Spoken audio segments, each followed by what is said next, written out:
আসসালামু আলাইকুম এভরিওয়ান। আশা করছি সবাই অনেক ভালো আছেন। আজকে আমি আপনাদের তৈরি করে দেখাবো সবারই অনেক পছন্দের পেঁয়াজু রেসিপি।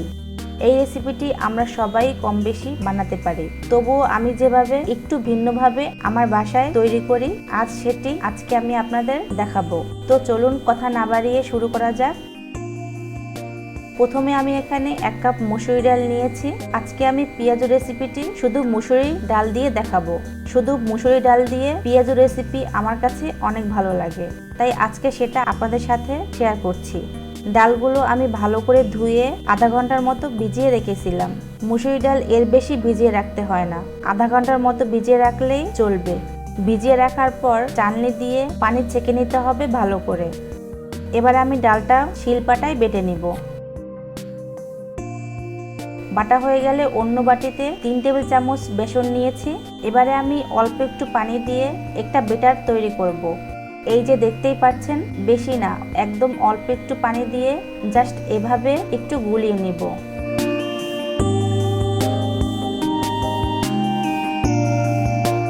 এবারে যাচ্ছি পরের স্টেপে।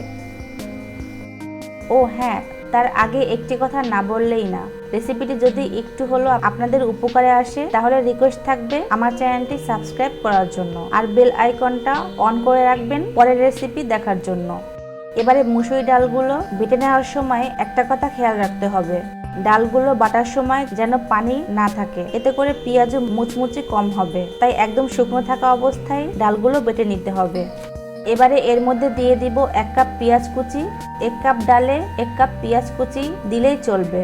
এবারে দিয়ে দিচ্ছি 2 টেবিল চামচ ময়দা ও 1 টেবিল চামচ বেকিং পাউডার। ময়দা ও বেকিং পাউডার পেঁয়াজু মুচমুচে করতে সাহায্য করবে। এবারে দিব 4 থেকে 5টি কাঁচামরিচ কুচি, দিচ্ছি 3 টেবিল চামচ ধনিয়া পাতা কুচি, দিব স্বাদ মতো লবণ, 1 চামচ জিরার গুঁড়া দিচ্ছি। এরপরে সেই গোলানো বেসনটা দিয়ে দিচ্ছি।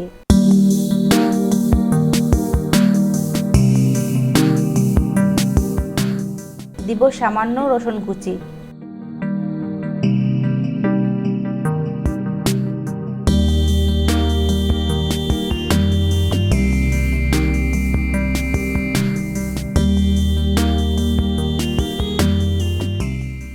একটু মাখিয়ে দিয়ে দিব 1/2 চামচ হলুদের গুঁড়া।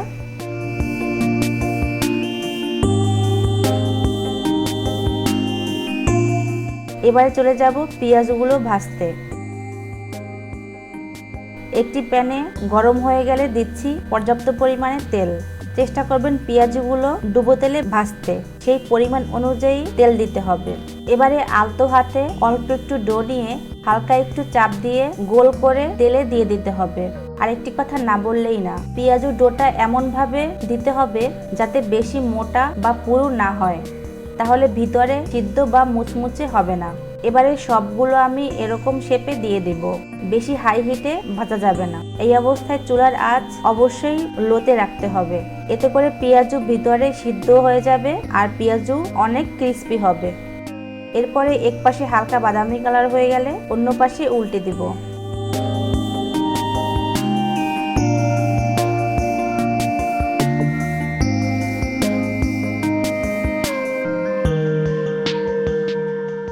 এরপরে 2 পাশেই ভাজা হয়ে গেলে এরকম কালার হয়ে আসলে নামিয়ে ফেলবো।